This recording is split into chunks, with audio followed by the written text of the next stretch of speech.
Amazing. Sam, welcome to Spark TV. So excited to have you here. Thanks so much for having me, Danielle. I'm really excited to chat to you today. So good. Let's kick things off just by telling everyone who you are and what you do. Great. So my name's Sam McFarlane and my business is Sam Says. So I'm a social media strategist and consultant, and I work with other businesses to help them create content that helps them stand out online. I love it because don't we all bloody need to be on social media these days? I think we do. I think it's a bit like the old the yellow pages. You had to sort of, if you're a business owner, you had to have a listing in the yellow pages, or you weren't really on business. And now I think that sort of goes with social media. You sort of have to have all that content going out consistently as a form of marketing, really.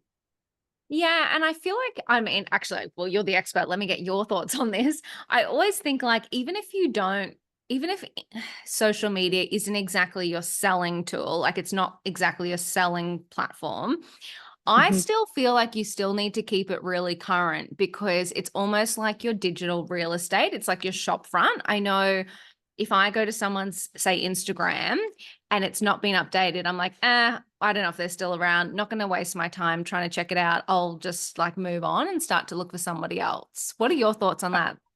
Yeah, 100%. So I think, yes, we have a website which sort of tells everyone about who we are and what we do, but then people are doing their research and then they're going over to social media. And I'm like you, if someone, hasn't been consistently updating their social media profile, then I kind of think, well, maybe they're not in business anymore. And then, yeah, I just move on to the next one.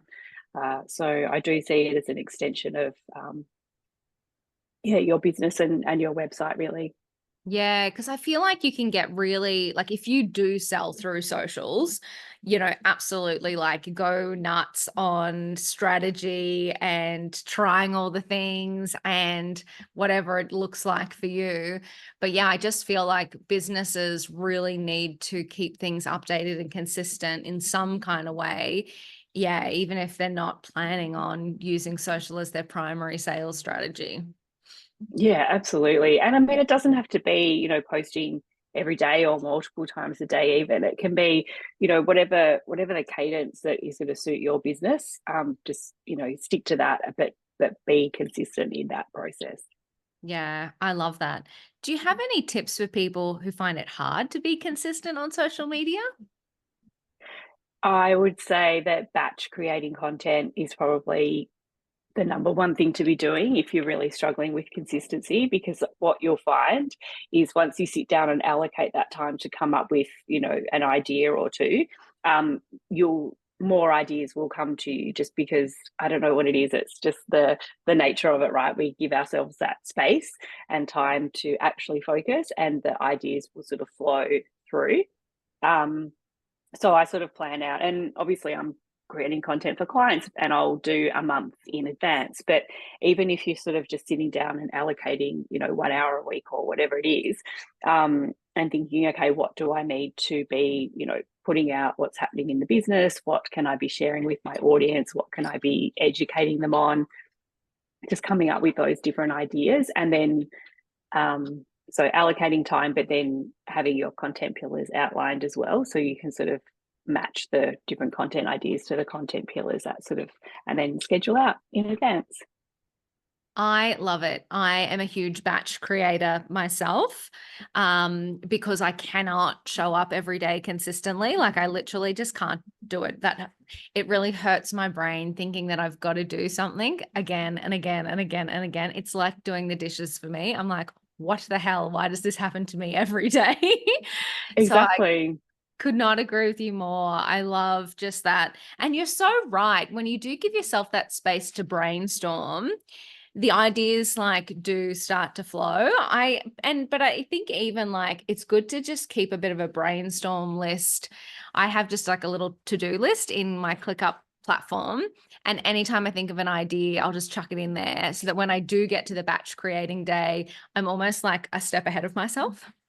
Yeah, such a good idea. And you could even use, notes on your phone or something like that if you don't have ClickUp. But yeah, collating those ideas when they come to you at those random times. Yeah, like you say, you're sort of a step ahead of that whole creation process. So I kind of see it a bit like, when you batch cook, or, you cook like a big sort of meal and Oh, then like you meal prep. portion it Yep. out. Yeah, like how good do you feel? Like you feel like you're so organized and on top of the world, right? Because you've got your meal sorted. It's a bit like that, really, for your socials. Oh my God, I love it. Meal prep for socials. Like we Yeah, should just copyright that as a I think brand so. name business idea. Yeah, it's going to take That's, off. yeah, it's so clever. I love it. I love it. What's your opinion? Because this is so funny. I did a little reel about this last week, but it was because I had like 2 or 3 different women in business say this to me. What's your opinion about founders or business owners, like women in business now, being the face of the brand and showing up themselves on socials? Do you think that's important, or do you think we can get away with not doing it, or where do you stand? I think it's so important because people want to buy from people who they know, like, and trust, right? We go to a website these days, and if I don't see who's in the business, like there's no about me or about the team, or I will just move on to the next one because I want to know who I'm going to be working with. Mm, And so I can sort of, I guess, get to know them better on that sort of level because I know that I'm going to be dealing with, Danielle, or, another member of the team. Whereas you go to those websites and there's just nothing about the team, or it could be 100,000 people, or it could be one. Like, who is it? So I do think it's really important for building that know, like, and trust, essentially. yeah, I feel like, so I totally agree with you. I feel like women just feel a little bit not confident in front of the camera sometimes. And because of that, kind of go like put it off a little bit. Mm-hmm. Oh, it's so easy, and I hate video. I'm one of those people that Apologies in advance for will. this podcast. Yeah. No, all good. But it's fine when I'm chatting with someone, right? But when I have to Yeah. do a face to, like, I'm like, oh, here we are, But I think that it is really important. So, and thinking about how you can do that in a way that is going to feel natural for you. I was talking to a photographer and videographer the other day, and he shared with me how he found, I think she was an interior stylist, or maybe she was, yeah, I think an interior stylist. And what she'd done is she'd set up her phone on the side and was recording her on, like, talking to the computer, basically. So it was as if she was having a meeting, like maybe we are today, and she just recorded the whole conversation, and then she was able to pull snippets from that. So it wasn't just her having to sit face to camera and talk. It was sort of just a nice angle, and I think that probably, for me, that felt a lot more comfortable to do that rather than just having the camera right in front of my face, sort of as if I'm having a conversation. And that's all it needs to be. It's literally just a conversation, like as if you were meeting someone in the street. What would you say? It's just, Yeah. yeah, keeping it real and a bit natural, I guess. Yeah, and it's nice to like find these hacks. I feel like sometimes we see what other people do on social media and we think, well, if I'm not, on stage in the suit, or I'm not, how people like talk while they're putting their makeup on. I'm like, I could never do that. Oh, I know. Don't get How do it. they do that? Oh my God, Or multitasking. Yeah. I know, I know. I mean, it's hard enough to do, especially your eye makeup, right? Without having to have a conversation as well. But there are some very skilled people out there. And I even see people, I'm not sure about the one though where people are driving. I get a bit nervous Mm, when they're recording and driving. I'm just same. not sure about that. Same. I have hard enough time like paying attention, like I know, focusing. I don't need to be like thinking about a speech I'm giving into the side camera as well. I don't think that would end well. I But I know, I I know. do love your suggestion though, like find something that works for you. And yeah, like even if you like set up your camera and you go, yeah, I don't want to speak to the camera, but you just like do the little side turn and just start talking, it really takes the pressure off, doesn't it? Yeah, so much. Yeah, I couldn't believe how easier it made it feel when you're recording video content, just doing it like that. And I know a lot of people will set up their camera to have that sort of I've just lost the word. There's a The word for it, B-roll. but B-roll. yeah, the B-roll footage. Yeah. And so yeah, you just sort of, and you speed it up and whatever. But I think that can also work really well. Also, you know, Mm. and you just have your overlay text on the back, on the over the top. Yeah, and it's cool too because I think, you know, if we're feeling like, you know, I don't want to be that glam today, you know, by the time you've kind of got a filter and all of this text over you, it doesn't really matter how much makeup on you've got on or whether you've done your hair today or whatever. You can kind of get away with a few little imperfections, which I like. Yeah, for sure. And the other thing is, no one is seeing those imperfections that you see of Mm. yourself. Like everyone's so busy thinking about their own imperfections that they're not even looking at yours. They're sort of listening and getting the goodness out of what you're saying. So Oh, I love there's that so something in much. that too. I have literally a post-it note here of a reel I was supposed to make that, oh yeah, look, it's literally right here. And it says, no one is paying attention to you. Yeah. Because it's true. Like, yeah, we're all, yes, the message you have is valuable and you should be putting that Yes. out. But people don't care. Like, people are so wrapped up in their own lives that they really are not going to judge you for your eyeshadow or lipstick or lack thereof. Yeah, exactly. And if they do, then they're not your people anyway. And Oh so my it's God. best just to offend them so that they can move on. I love that. It's best to offend them so they can move on. Yes, I am so here for that. I hope you are offended by my lack of my dry Yeah. shampoo today, people. Yep. And move right along to the next Yeah. person. Oh my God, that is so good. I love it. Amazing. So how did you even get into this? How did you get to starting a social media agency services? Love it. I know. So it certainly wasn't something that I set out to do, you know, when I was a teenager at school or whatever. But it basically, I have a background in marketing. So I studied marketing at uni, and then I worked in corporate in marketing over the years. And I had children, and so I went part time in my corporate role. Mhm. And my son was going to be starting school the following year, and I started to think, oh my God, how am I going to manage working school hours, school holidays? Like I just don't know how I'm going to do that and Mm. keep a part-time job. And I had a manager that kept saying, when are you going full-time? And I was like, well, I'm never going back full-time. Like I can't ever imagine that happening in the near future. So it started me thinking, what am I going to do? So I looked at other roles that were around at that time. So this is like 12 years ago now. I would have been looking, and all the roles that were marketing based roles needed some form of social media. So Mm. I thought, okay, I better go out and learn social media, whatever that is. You know, I'd use Facebook obviously from a personal perspective, but not from a business perspective. So once I learned a little bit more about social media, I suddenly dawned on me that there must be a need for a done for you social media service for a small business owner. Mm. And so that's sort of where the idea came from. And luckily it worked out. And I'm here to tell the tale, yeah, those years later, which, yeah, that's sort of how it all came about. So good. I love it. And how has it gone? How did you find taking the leap from being an employee into being a business owner? I mean, sure, from a skill set point of view, you're still delivering the same, but now you've got all of this added complexity of running your own business. What was that like? Yeah, it was a massive shift. Um, and I guess I just had to, you know, thank God for the internet. Yes. You know, had to do a lot of research and really rely on groups like Spark Mm. with other women in business for support and for networking opportunities as well. So yeah, I mean, it's completely different when you're in the corporate world. You don't have to think about that sort of thing. But you know, once you start your own business, you all of a sudden need to go out and meet new people. So I think there was a lot of research. A lot of late nights on the computer when the kids were in bed, looking up different things.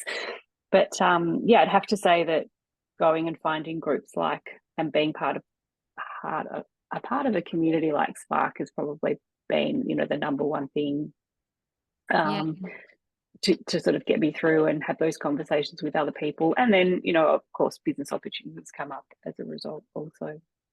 Yeah, I must admit, I'm a part of like 5 different women in business membership groups. And like I just love how we are so supportive of each other, like whether it is, who's a social media person, or who's a website designer, or who's this or who's that, like that pooling of work opportunities for each other is so cool.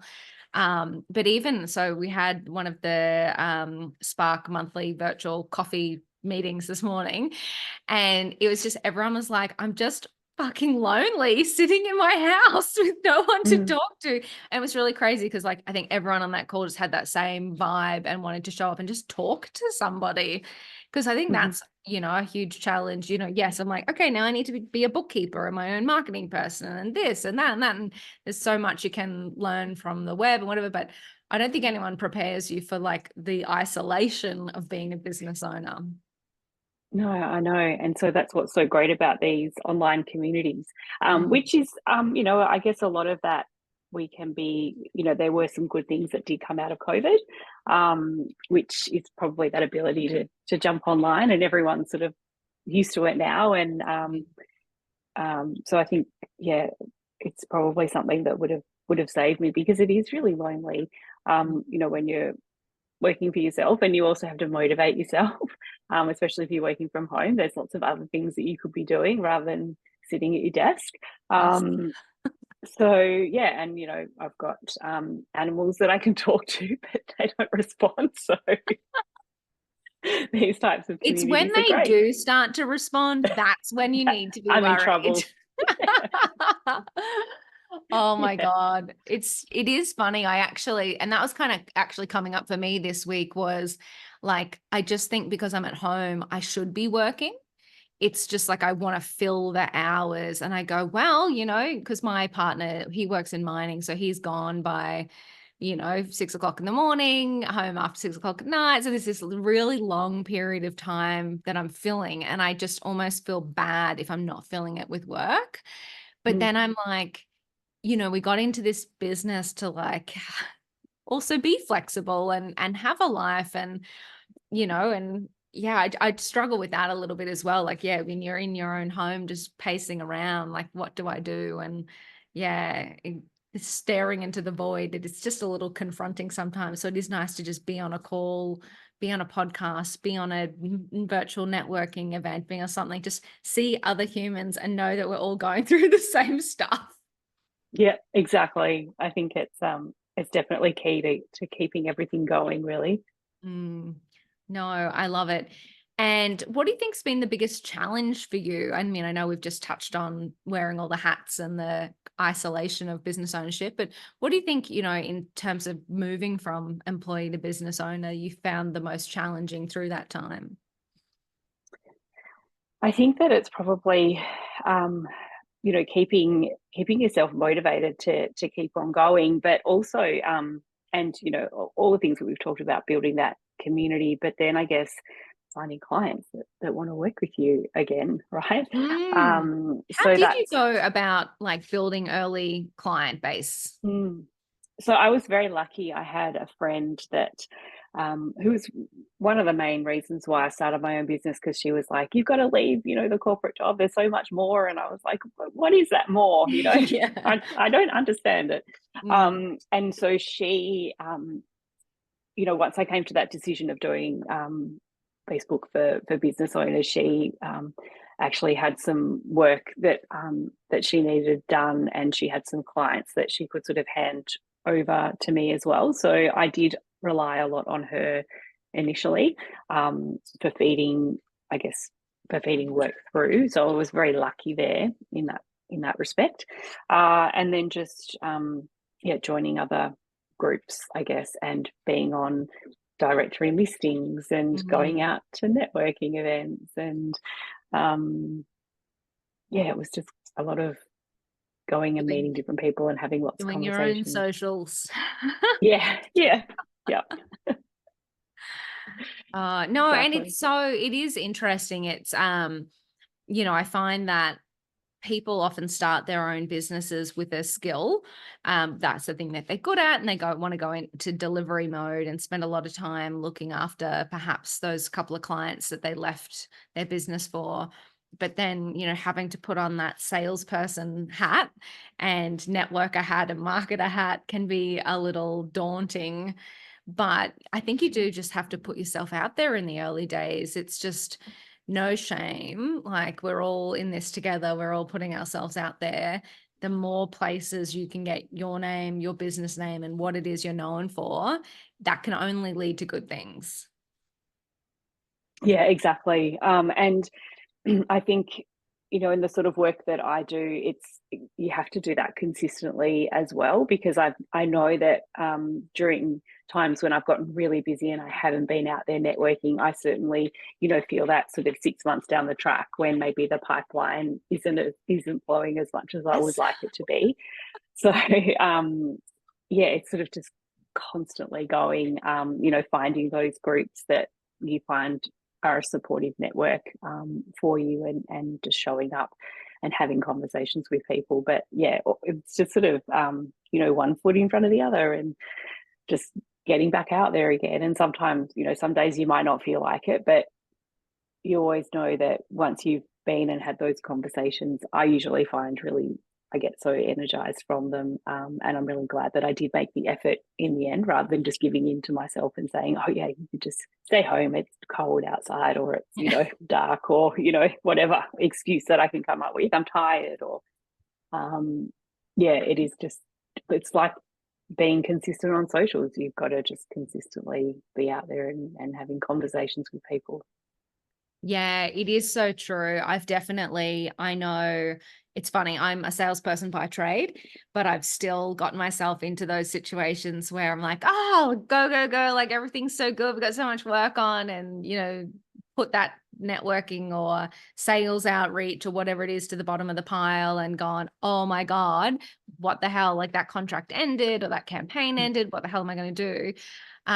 So now I have like diarized, like, every day, 1 hour, like even if it's just an hour or half an hour, where at least things are going out into the universe, and so that things will, come around eventually. So yeah, I just love that sentiment that you do have to consistently put yourself out there. Because otherwise, yes, you can find yourself in a sticky spot. Yeah, for sure. And I've really enjoyed going through. You've got a program available also for Spark members, which is the sales. I'm not sure what it's called, but I'm sort of going through that. It's called Sort Your Sales Shit Out. That's right. Yes, and it's great. Oh, thank I'm you. going through that at the moment, and yeah, it's, you sort of take these things for granted, but yeah, it's so important, such an important part of business. Yeah. And it's nice when you can find what works for you. I mean, it's interesting because there are so many different things that you can do for sales and marketing, right? Like, you could list 100 different ideas that you could do, but you don't have to do all 100. Like, to find the ones that work for you, whether it is, directories or networking events, or, whatever it is, and just make sure that you're consistently investing in those avenues. Yeah. Yeah, I loved that, because yeah, it doesn't have to be icky and, the sort of stuff that you dread. You just find something that works for you, and just and keep repeating that, and it feels a lot more natural that way, rather than forced and uncomfortable. Yeah, exactly. I love that. That's kind of been the theme for the podcast today. Like, do things your way, whatever that looks like, it's okay. Hmm. Yeah, Oh, so definitely. amazing. Well, I always love to leave these conversations with one last piece of advice. So, reflecting on your time in business, what would be a piece of advice that you would give to another woman in business on her journey? I think it just comes down to finding that supportive community that you feel comfortable in, because without that network of other supportive women in business is a really lonely journey, and there's good times and there's not so good times. And I think if you can find that that group, that network that is there to support you, and you can support others as well. I think that that's probably the key to what's kept me going all these years. I love it. You are absolutely amazing, Sam. Thank you so much for sharing your journey and your tips. I know I've gotten a few out of today, so appreciate you so much. Thank you so much for having me. It's been great chatting to you today, Danielle.